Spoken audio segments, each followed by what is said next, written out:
Yeah, this is, I swear, man, there's this plant that grows here. It's what the hell is it called? It's the bane of our river system, our waterway system. It's an Australian native, I think, and has been here for 100 years or more. It was brought in because they were good for tamarisk. That's what they were, tamarisk. They made good windbreaks.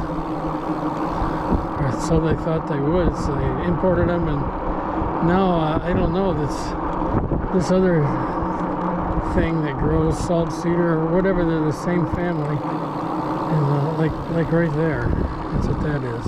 They're worthless, they're ugly, but worse than that, let's see, they take over the waterways because they're really thirsty. They're, wow, they just really zap up the water from all around. So there's no chance for any other, native plants or anything to get a foothold and get water. So they just take over. They just take over the whole frickin' area, man. And otherwise you would see almost all, cottonwood trees and desert willow, a lot of desert willow. But no.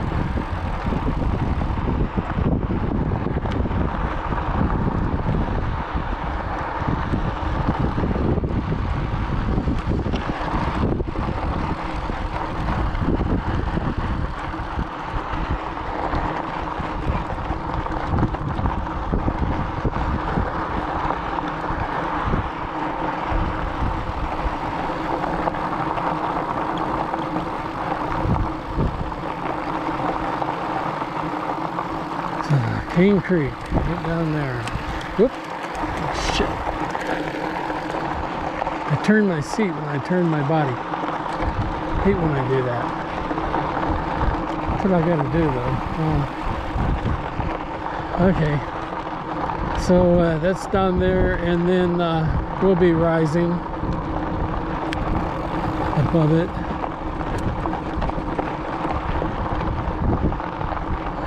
And then, but as we go on, the creek will be rising on its own, so we'll be even with it again pretty soon.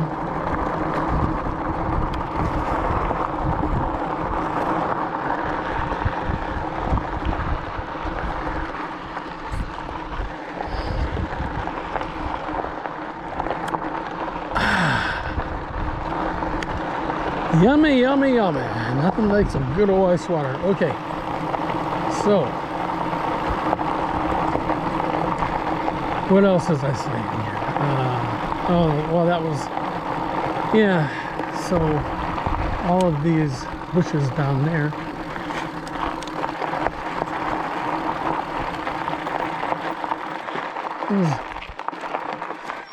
Well, you can see all the goldish orange spots. Those are the bad things. And then there's a few green ones right behind it that you can still see. Probably getting more water as it's no, it's probably, who knows why. But anyway, all the other stuff, that's pretty much native, I think.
So this is a good day to come by, Mondays.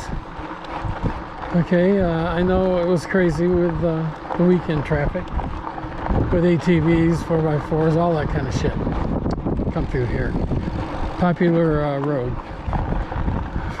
So they're here for the weekend, and then Monday they're usually gone. I think back on the pavement, we passed a couple of them leaving, but still no traffic here on the dirt gravel road part. It's pretty dead, and I'll tell you, part of the reason is just because this is not necessarily the season to be here. Right, the height of the summer, August 1st tomorrow. Yeah, this is a hot part. Well, we just had a heat wave, just like they've had everywhere else in the nation, but we let's see, we get up, I think we got up to 110 at least once,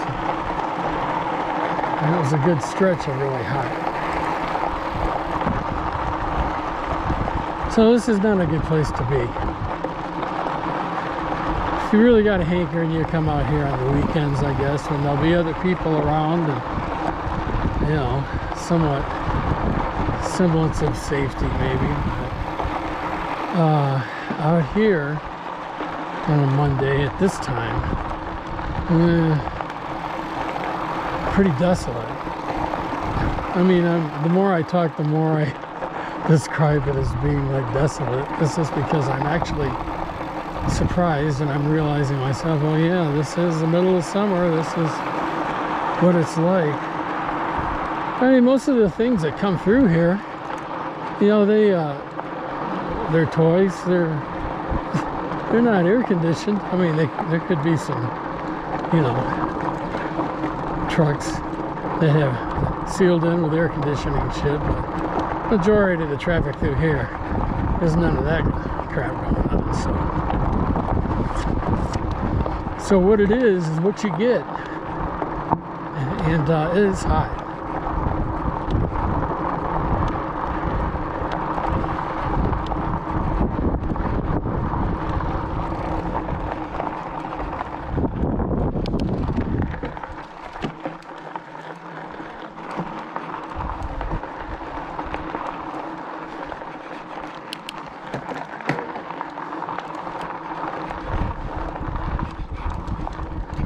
So I get talking, and then I forget that I really need to be paying attention to this bike.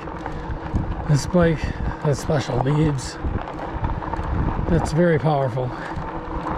All right, but it is susceptible to your mismanagement of the drivetrain.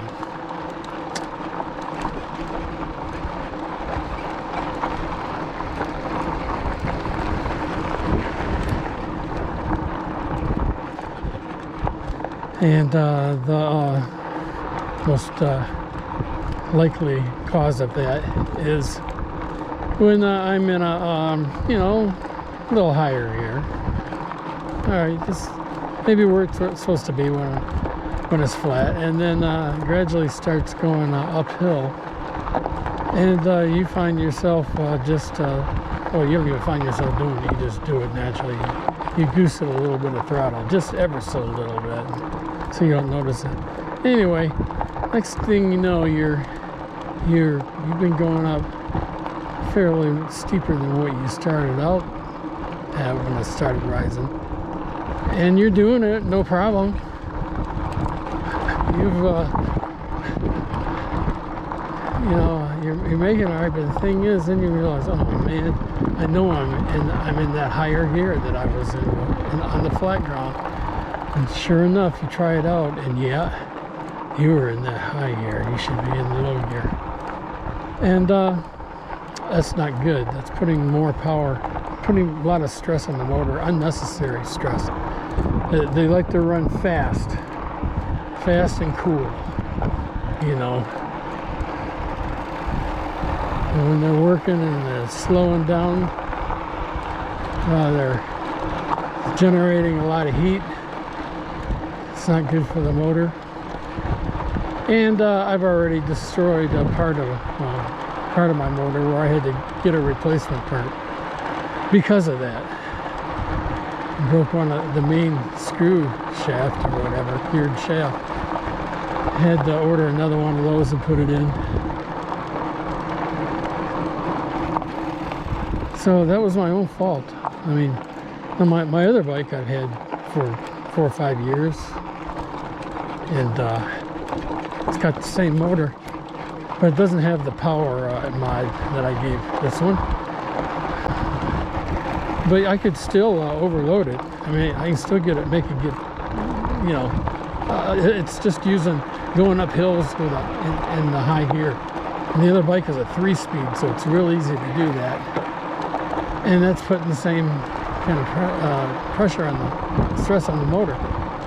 Anyway, never had a problem with that. So the motor itself, the BBS HD Bafang, fantastic motor. And I'll say it's even more fantastic because it's really fairly easy to do any work to it. You know, any repairs. And if anybody is taking this to heart, I'm going to say right now that I never heard it, and I wish I would have known it. But when you get all your work done, getting all your stuff out of your bike that you want before you put your Bafang motor in, when you know you've got the just the big hold on there to start working with where your pedals used to be. Before you put that thing in there, the motor that slips, the part that slips through there, make damn sure that everything is oiled up or greased up really well.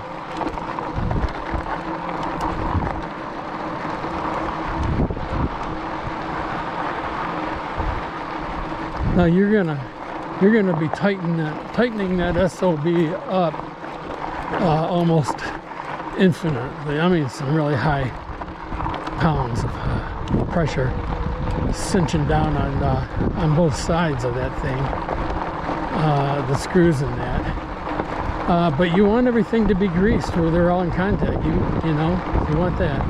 All right, and so I didn't do that myself.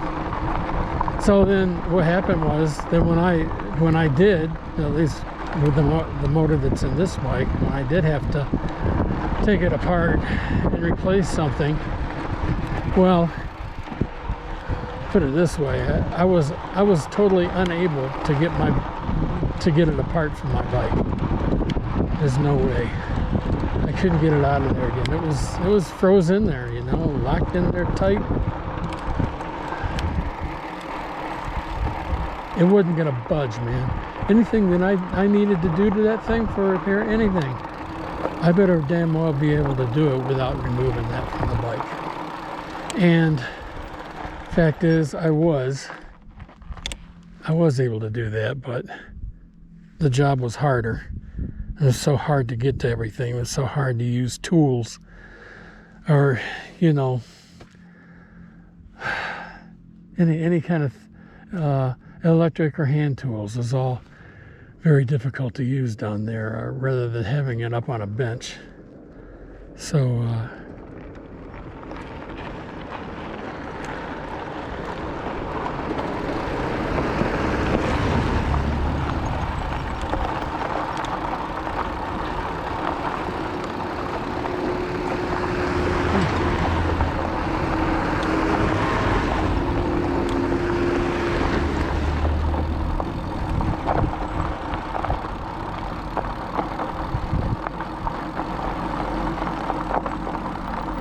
okay, that was the first group.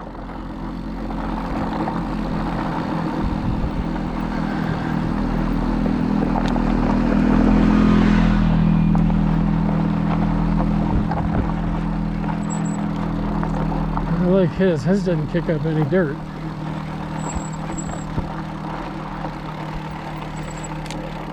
So that was a mistake I did. Well,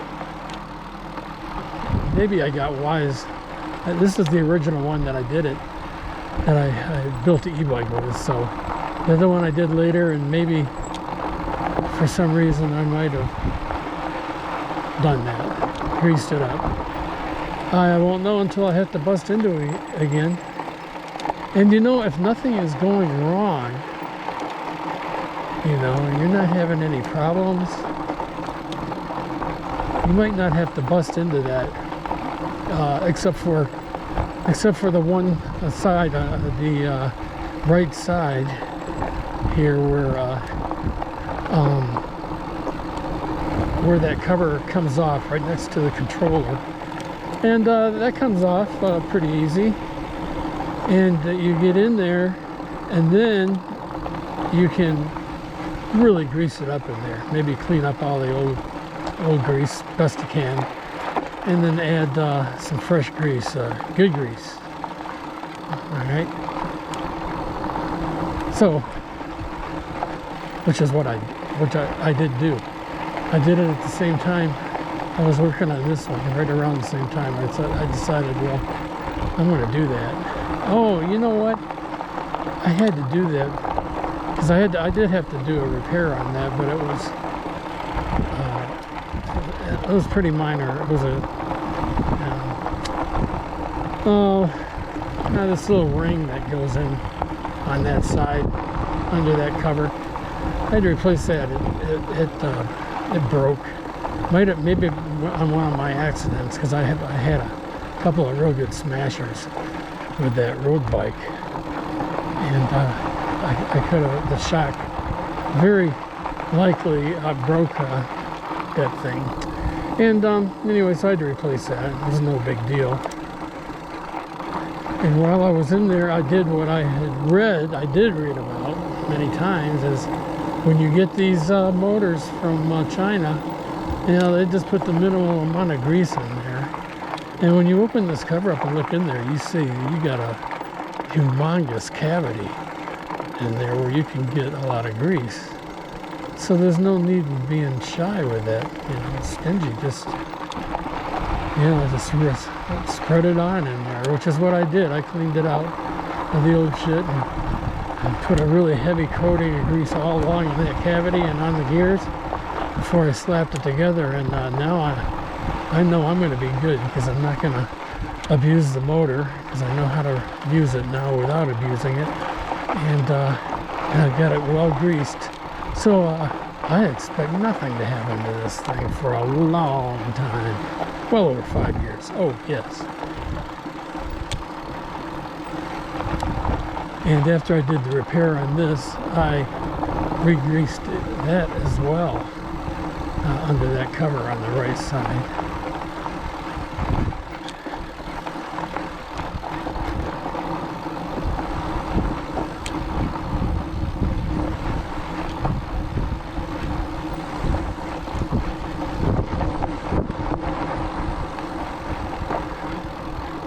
So there you go. There's 2 tips that you usually don't find when people are talking about their build, maybe a HSD build. I'm sure there are some that might mention one of them, or maybe both of them, but you might not see that one. Okay.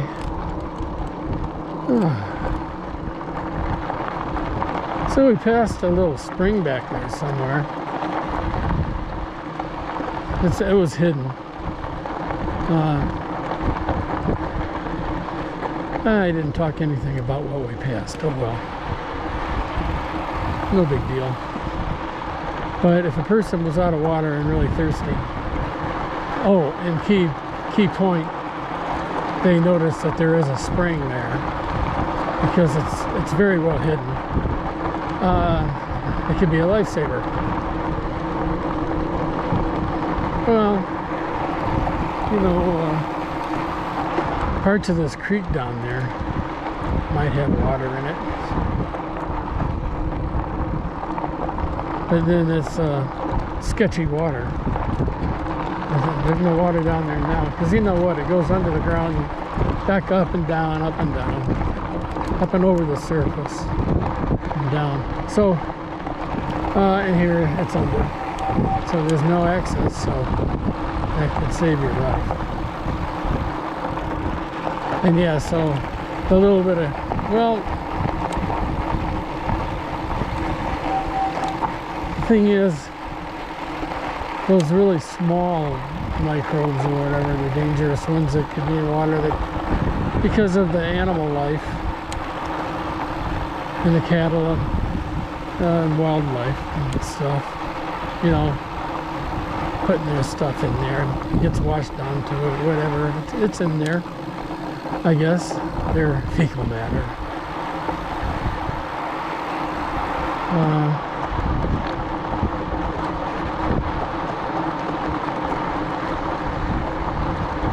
And some of that stuff will always be in there, that certain parts of that stuff, but then a lot of it might be filtered away because it does go up and down.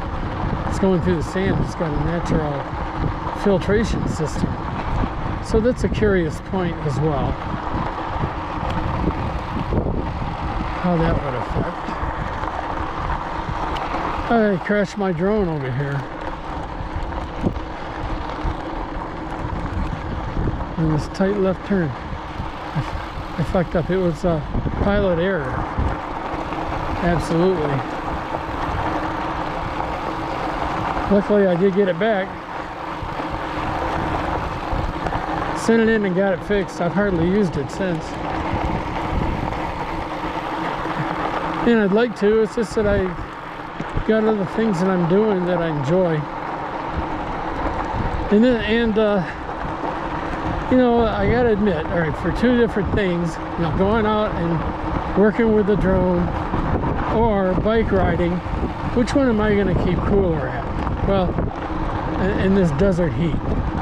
Well, that drone, I'm standing still, man, pretty much in one spot. That sounds horrible, don't it? Let's see, on my bike here, I'm going, you know, 15 miles an hour or whatever. Getting a nice constant breeze.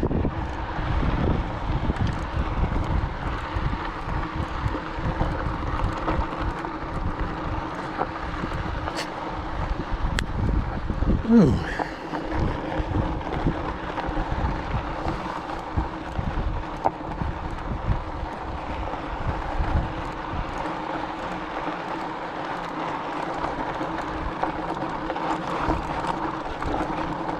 When I get level, I'm gonna check my motor, the heat. There's no reason it shouldn't be just fine, but I'm gonna check it anyway. It's gonna be a while before it gets level. Doesn't matter. Check it here.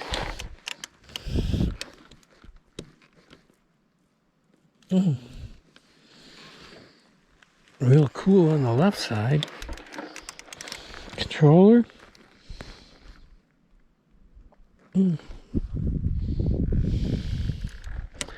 That's cool as well, man. All is good. I mean, it had no heat at all, man. It's doing good. Of course, I am going down for the most part here. Now, I'm going to turn around before I get to that point. But there is a spot up here along this trail where it does start going up, and yeah, it's not just going up, but it's steep. It's rough. Not like this kind of stuff. It's rough. Oh, this is. I get those two places mixed up sometimes. So this is kind of a cool place here. This is a group site, reservable on the right here. It's pretty cool. All right, and then there's bathrooms over here. And there used to be about 4 or 5 campsites on the left-hand side.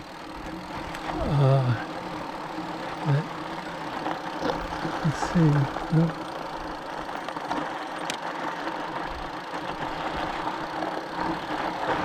Back in there.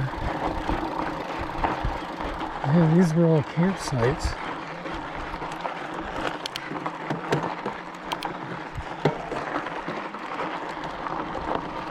It says no camping here. You know, I don't know.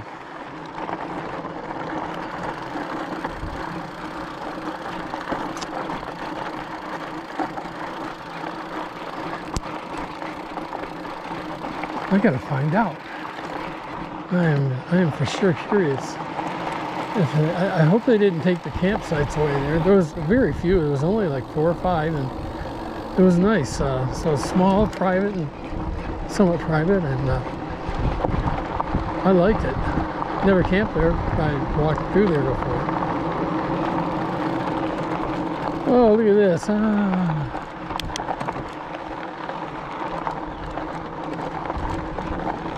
Oh, gee. There wasn't a big difference in coolness there.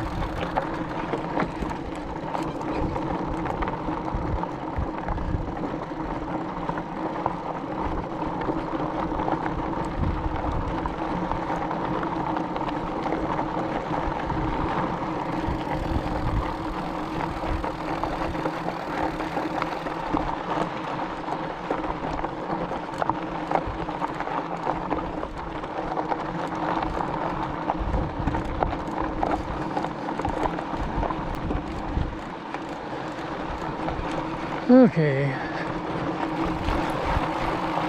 I'm going to think about and probably talk out loud about what I'm going to bring tomorrow, and plan as if I'm going to spend the night and ride for 2 days up in the mountains. So I've got some of my stuff still in my truck ready to go.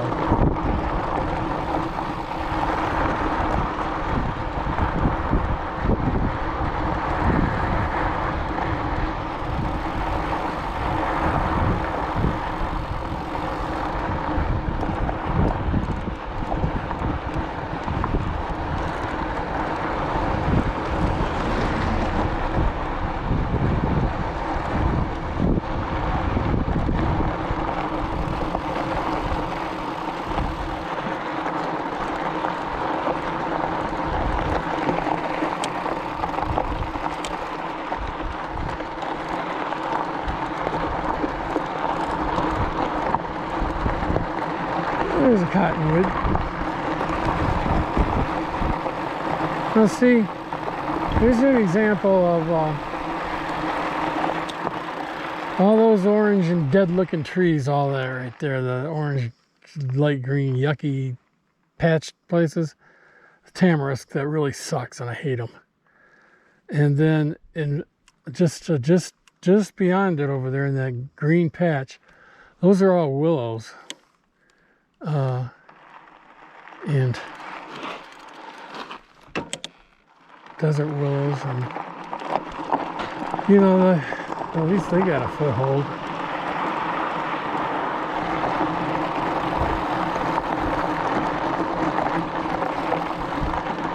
You know, it would be really nice if they got rid of those things. You know, if they would come out here in the winter time when it's not hot and just start chopping away, man. Chopping away at just those trees, and get rid of them and open it up for the native varieties. Maybe even follow up with planting some transplants down there.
Okay, so when I go out on these trips with this bike, I'm usually going to places like this, kind of out in the boonies.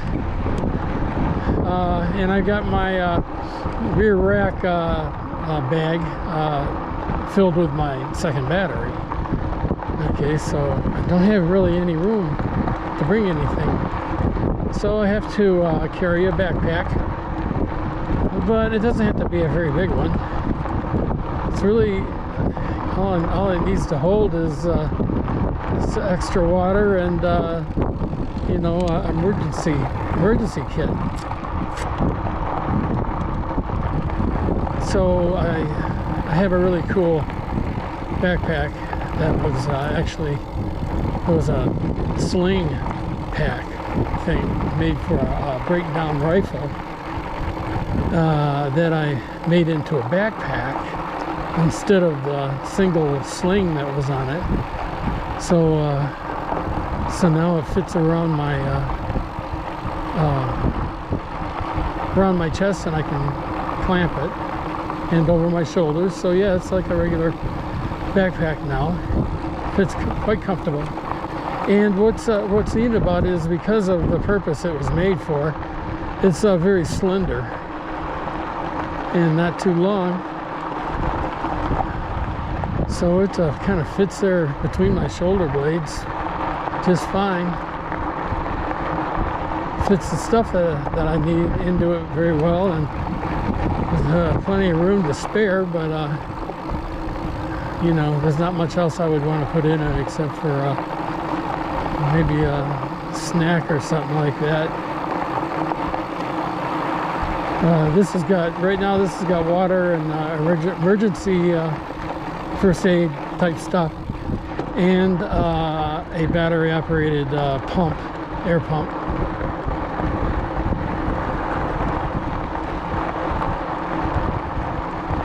Now I'll be honest, pumping is not going to do me much good out here.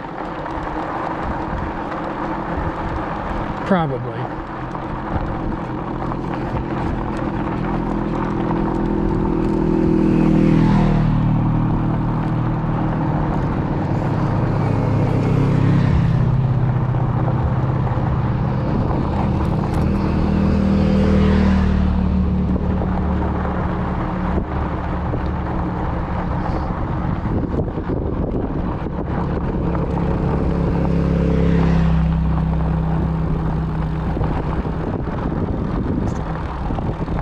Good, it's blowing the other way. Okay, so it probably wouldn't do me much good anyway.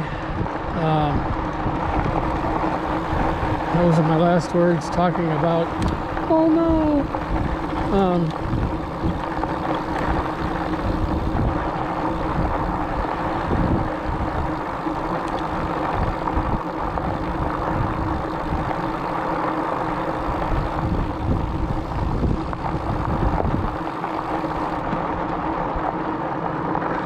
oh shit, man, the traffic got me sidetracked.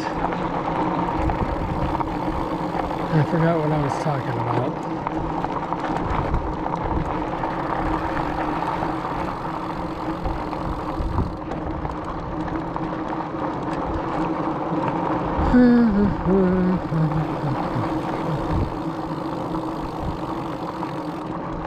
Alrighty.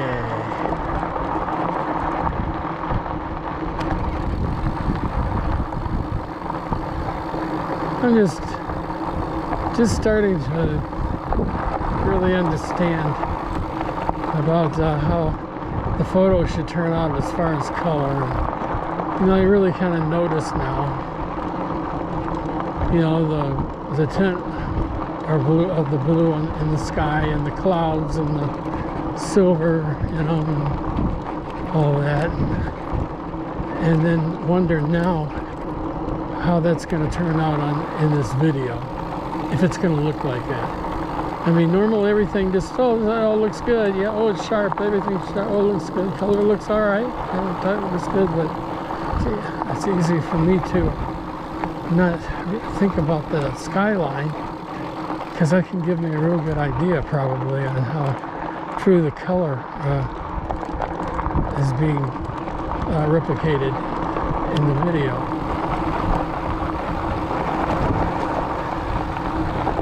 And if that's not enough, it seems I have a real problem with my TV. My big screen TV, my 65-inch, is not, you know, it's not really doing justice to 4K video.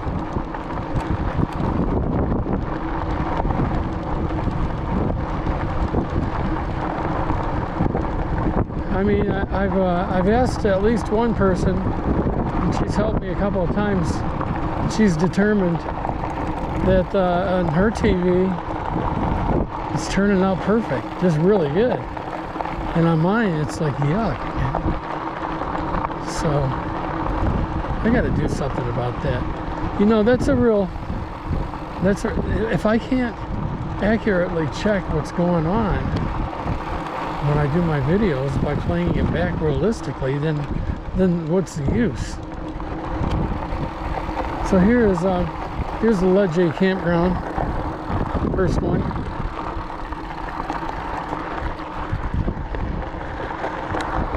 First one you come to.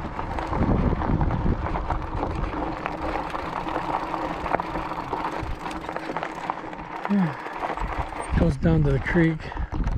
There's a circle drive right there. And camping over here, you just have to be aware that this is creekside camping.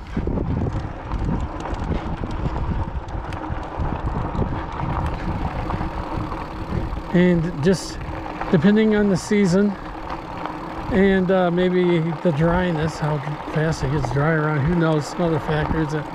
It'll be very mosquito-y around here. I mean, they could drive you crazy. I mean, it's just their breeding ground, so there's certainly, definitely a season when you don't want to be here camping. Unless mosquitoes don't bother you.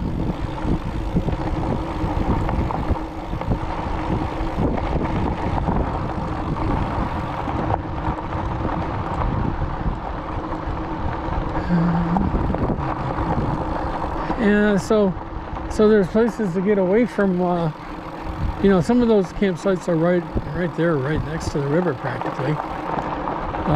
You know, 40 feet or so maybe. So those people would really get attacked. And you could move up toward the road more.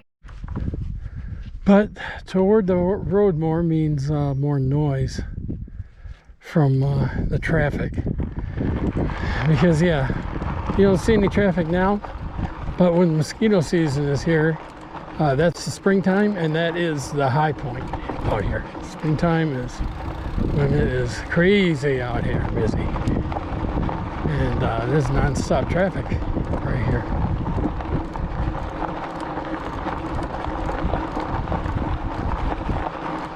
Well, I guess that's kind of an exaggeration, but high traffic area for a dirt road out here.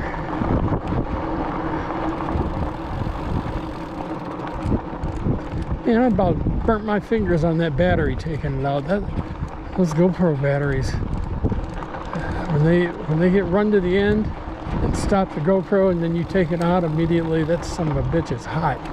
I mean, it is now. I guess maybe because of the temperature here and stuff, but I mean you would burn yourself if I took that out and clasped it tightly in my hand. It would really hurt. I'm not sure I could do it. I'm not going to try.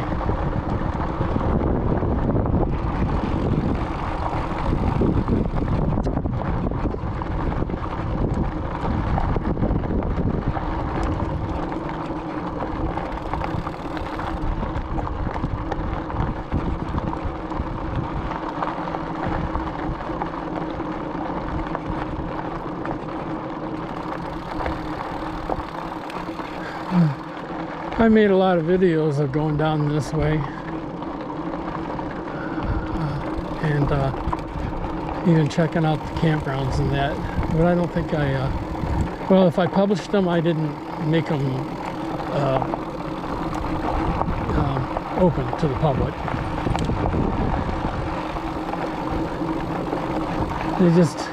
They're just good for personal, personal video. But nothing I would want to share because they look kind of, I don't know if they would be interesting.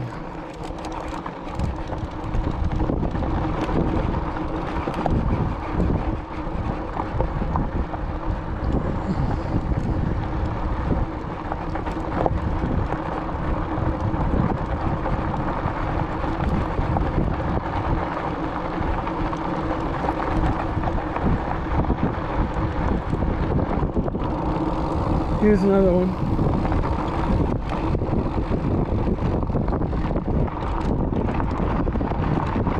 And that's got varied campsites. I like this. I like that campsite there, that campground or whatever, because it's in two sections, and one of them is right up here.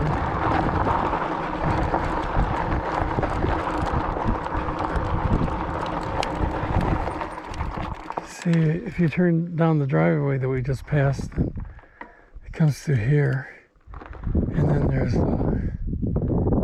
camping down there, several spots.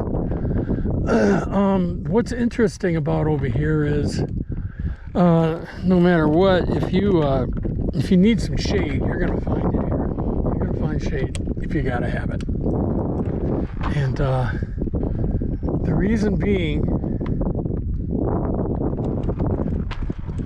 because of all those the way that those rocks are all formed there, that whole formation.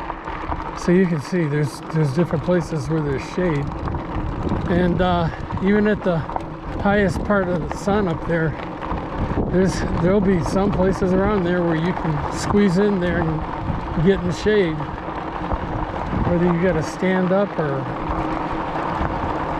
whatever.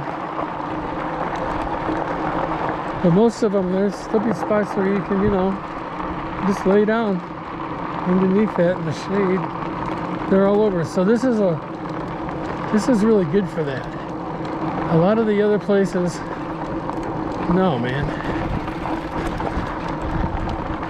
You aren't going to have any shade. And the shade from a tarp does not compete with shade from these suckers. I mean, now that's cool. See how cool that is? That's cool right there. Oh, you could lay. Oh man.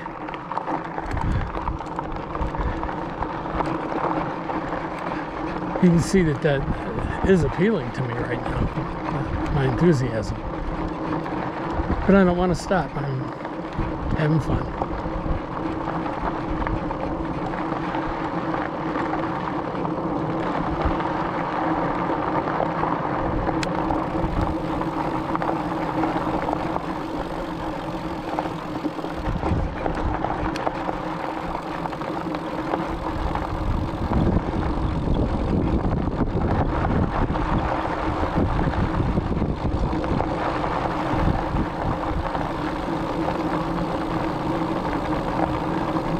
Oh, we just passed another campsite.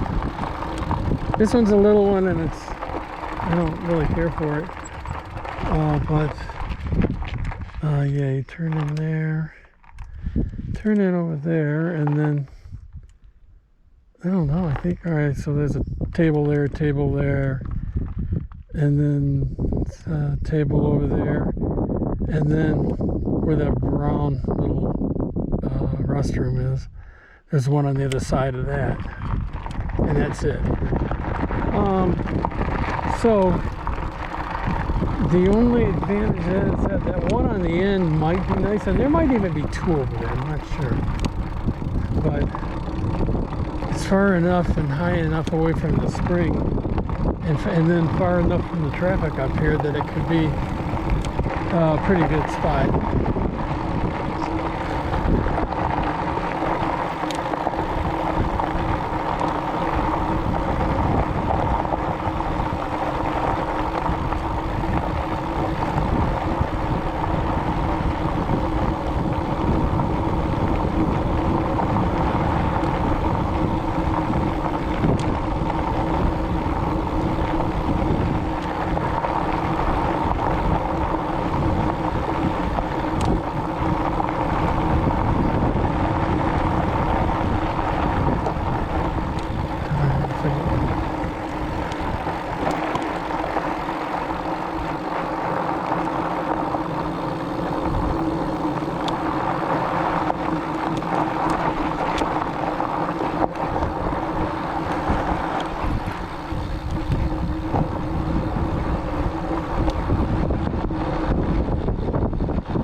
So Kane Creek,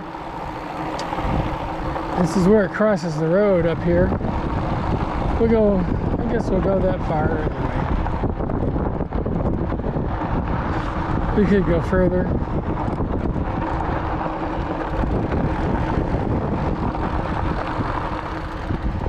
I guess I could. I could go a little further.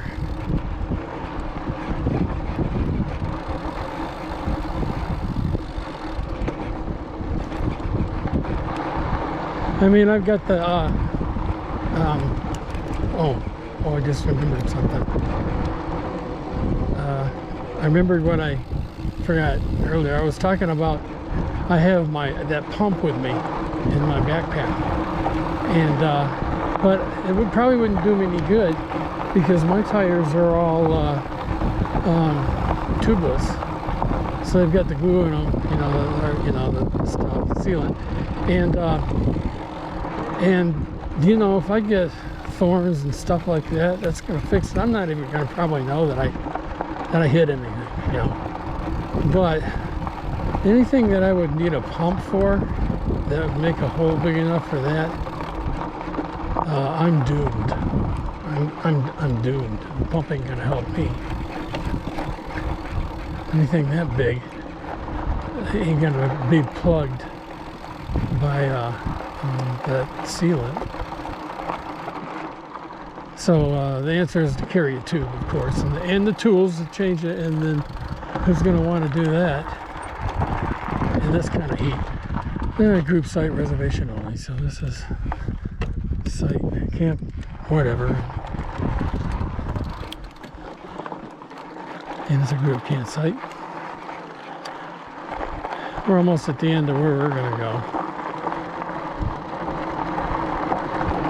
So the creek crosses here, unless it's really low, which it could be. It's middle of the summer now.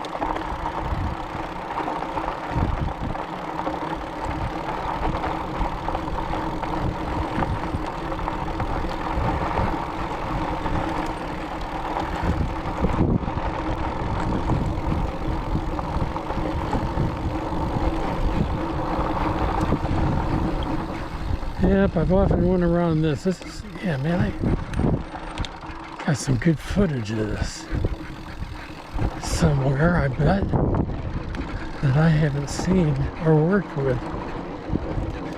Man, I gotta go through that stuff. It's too fun making the videos, though, to bother with developing them in the videos, so, oh well. Okay, so anyway, I made some adjustments to this chest mount too, because it was always flopping around, and I did a major fix to it. I mean, it was a very simple fix. Shame on me for not doing anything about it earlier, but you know, the hinge, there's like two hinges on it. One with the camera and one attaches to the base on the belt. So there's two points where you screw in, and I'm always working with the top one with the camera adjusting, but I didn't notice that the bottom one was not flush, you know, flush vertical.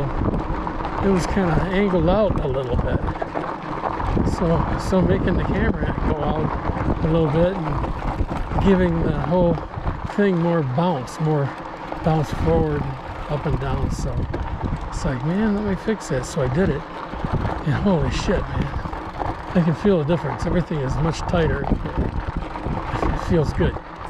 There's another campground. This one here is for just campers. There's 6 or 7 sites there. And then this is where you start seeing some changes.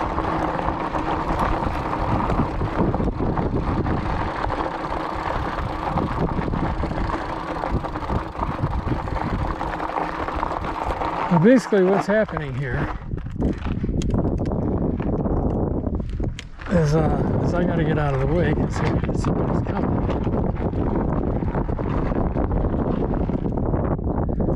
So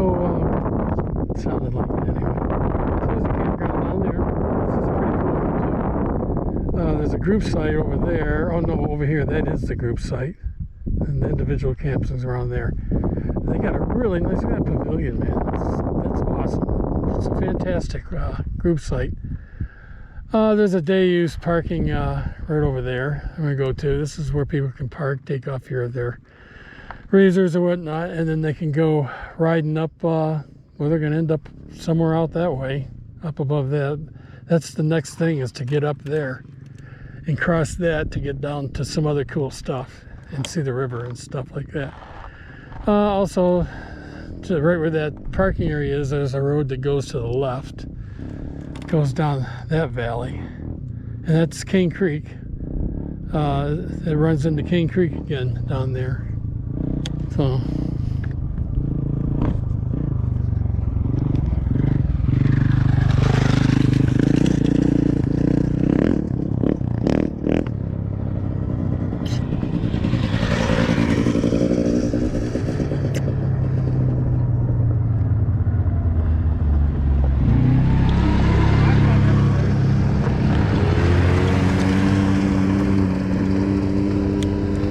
okay, so here we go. Gotta keep moving. There's yahoos all around.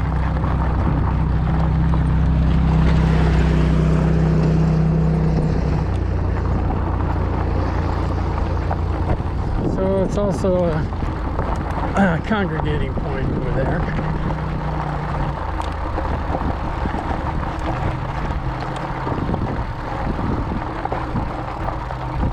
Probably first break from moving. We're going to go down this way and go see this campground. This campground's pretty cool. I don't recall that I've ever, I don't remember if I've ever camped at any of these. Maybe I have once or twice. It's been a long time. This place here is pretty cool because it's got shade. The sun is high. You got shade there. Look at that shade. This is a good spot for that. I've known that before. When I came through, just like this, actually, just looking for the best campsites.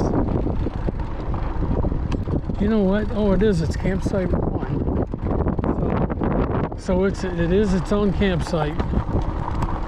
Hey man, what the fuck?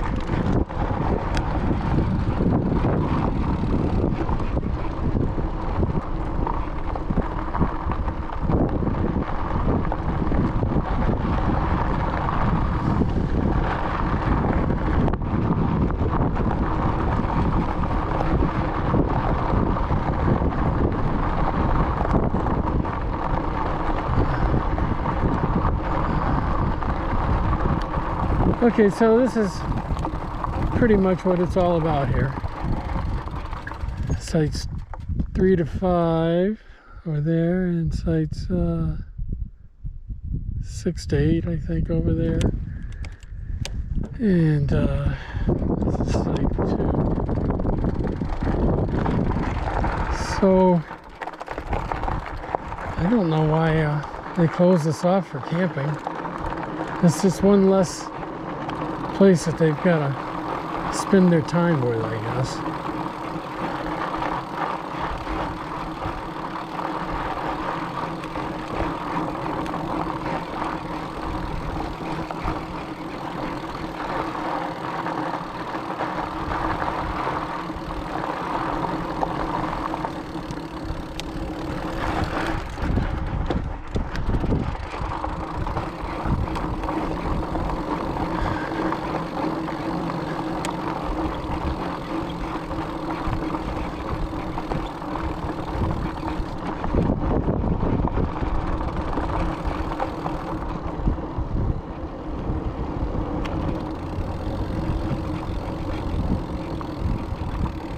Okay, so I recognize that parking area on the right, but I didn't remember this corrugated steel. Well, that's new.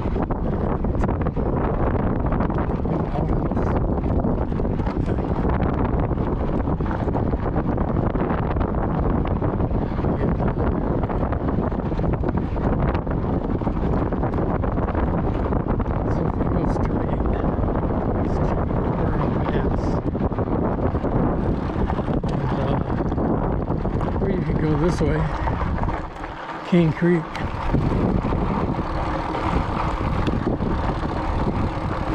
That's where I'm going right now. Just for a short area. I mean, there's a parking area down there for you to just go hiking around, I guess. I'll go there for my turnaround.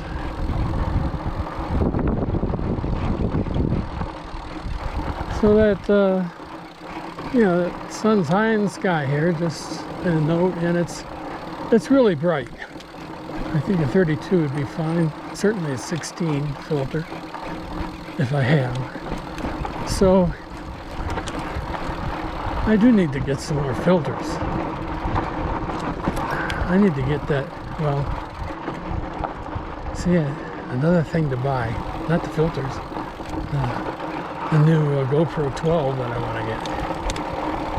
That's when I'll get my filters. I don't really want to spend any more money on these filters like what I got.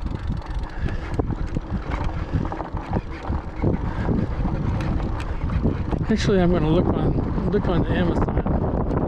I mean, where was it? Something butter? Oh, Camera Butter. Camera Butter is the only one that has those things, and they charge for shipping, and they were about $10. But I noticed that although Amazon didn't have the exact thing that I wanted from Camera Butter, they did have those filters. And I'll have to check and see if they ship free. If they do, I might go for a 16.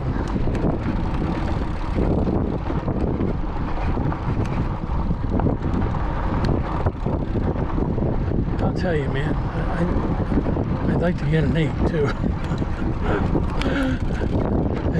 I need all three of that.